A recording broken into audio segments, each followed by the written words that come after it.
We're discussing the 1967 Congressional Committee and how it impacted the design of the AR-15. So in the spring of 1967, Congress, in response to an increasing number of reports that soldiers in Vietnam were experiencing problems with the AR-15, they launched an investigation by forming the Ichord Committee, whose purpose was to look into what exactly was happening with the AR-15 and how to fix it. So how did things get so bad with the AR-15 that Congress felt like they needed to intervene, and what changes were made to the AR-15 as a result of this committee's findings? So the Ichord subcommittee began its investigation in May of 1967, but we really need to start a few months earlier in the fall of 1966.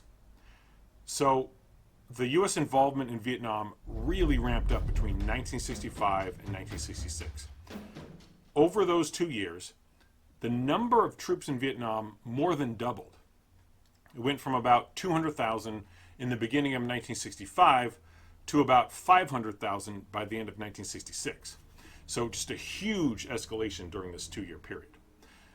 And as more troops were placed on the ground in Vietnam, the number of reports about problems with the AR-15 began to increase as well. So in October of 1966, evidence of malfunctions and other issues with the M16 became so widespread that the commanding general in Vietnam, Westmoreland, requested help to determine what was going on.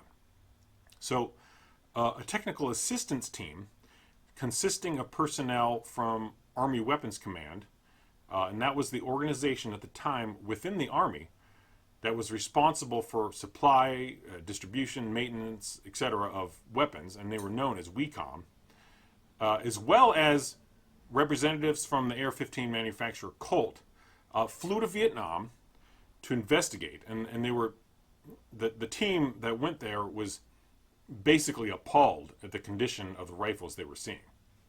Now, quick note, at this point in 1967, what we have been calling the AR-15 was now more commonly referred to as the M16 because that was the military's designation for it. But look, just for simplicity, I will continue to refer to it as the AR-15.